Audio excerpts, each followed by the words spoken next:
सांप का फरेब और मेंढक की बहादुरी। कहीं दूर जंगल में एक साफ और हसीन झील थी, जहां सैकड़ों मेंढक हंसी खुशी रहा करते थे।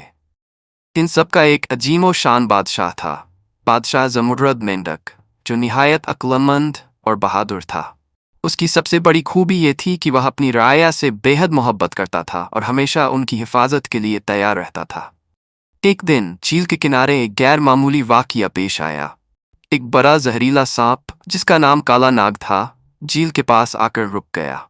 उसकी चमकदार खाल और सुर्ख आंखें देखकर सब मेंढक खौफजदा हो गए।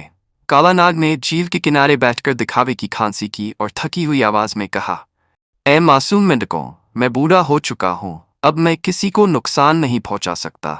मेरा जिस्म कमजोर हो चुका है और मुझे खाने के लिए भी कुछ नहीं मिलता। मैं बस तुम्हारी झील के किनारे जिंदगी के आखिरी दिन गुजारना चाहता हूँ। मेंढक आपस में चहमगोइयां करने लगे। कुछ को उसकी बातों पर यकीन आया, जबकि कुछ को शक हुआ। आखिर में वे सब बादशाह ज़मुर्रद मेंढक के पास पहुंचे और सारी बात बताई। बादशाह मेंढक ने गौर से सुना और फिर कहा, किसी दुश्मन पर आंख बंद करके भरोसा नहीं करना चाहिए, हमें उसे परखना होगा। कुछ दिन गुजर गए और काला नाग वाकई कमजोर और नातवान नजर आने लगा। वह जमीन पर लेटा रहता, कभी कभी कराहता और किसी मेंढक को नुकसान नहीं पहुंचाता। आहिस्ता आहिस्ता झील के मेंढक उस पर भरोसा करने लगे। कुछ छोटे मेंढक तो उसके करीब बैठकर खेलने भी लगे। लेकिन बादशाह ज़मुर्रद अभी भी मुतहद था। एक दिन एक छोटा मेंढक टीनो रात के वक्त काला नाग के करीब गया। जैसे ही वह करीब पहुंचा, काला नाग ने झपट्टा मारा और उसे निगल गया। सुबह के वक्त जब टीनो गायब मिला, तो मेंढकों ने काला नाग से पूछा, मगर उसने आहें भरते हुए कहा, हाय, मैं तो खुद इतना कमजोर हूं कि चल भी नहीं सकता, मैं किसी को क्या नुकसान पहुंचाऊंगा। मेंढकों ने सोचा कि शायद टीनो खुद कहीं निकल गया होगा और काला नाग शक से बच गया। ज़मुर्रद को इस सांप पर मुकम्मल यकीन नहीं आया। उसने अपने एक खास दोस्त चकोर परिंदा से कहा कि वह रात के वक्त सांप पर नजर रखे। अगली रात चकोर परिंदे ने दरद से देखा कि काला नाग खामोशी से रेंगता हुआ एक और मेंढक के करीब आया और पलक झपकते ही उसे खा गया। चकोर ने फौरन बादशाह ज़मुर्रद को ये खबर दी।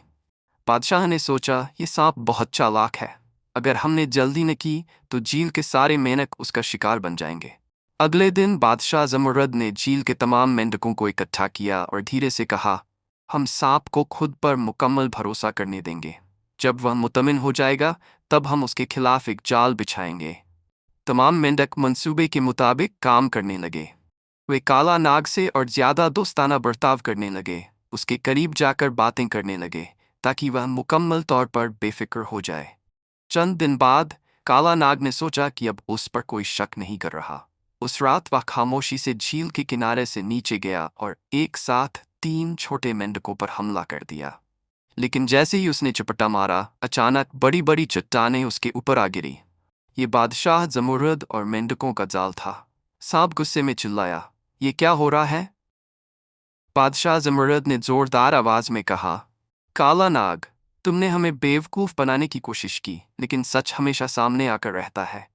अब तुम्हारी चालाकी खत्म हो चुकी है। काला नाग ने खुद को बचाने की कोशिश की, लेकिन चट्टानों के नीचे दब चुका था। उसकी हरकतें सुस्त होने लगीं और आखिरकार उसका जहर खुद उसके ही जिस्म के अंदर सरायत कर गया। मेंढक खुशी से उछलने लगे। झील के सारे बाशिंदे खुश थे कि अब वे दोबारा सुकून से रह सकेंगे। बादशाह ज़मुर्रद ने कहा, हमें कभी भी दुश्मन की चालों में नहीं आना चाहिए। होशियारी और इत्तिहाद हमेशा बुराई को शिकस्त देते हैं। इसके बाद झील में हमेशा के लिए अमन कायम हो गया। बादशाह ज़मुर्रद की बहादुरी और दानिशमंदी की कहानियाँ नस्ल दर नस्ल सुनाई जाने लगीं और काला नाग जैसा धोखा देने वाला कभी झील में कदम न रख सका। यह कहानी बहादुरी, हिकमत और धोखा देने वालों से बचने का सबक है।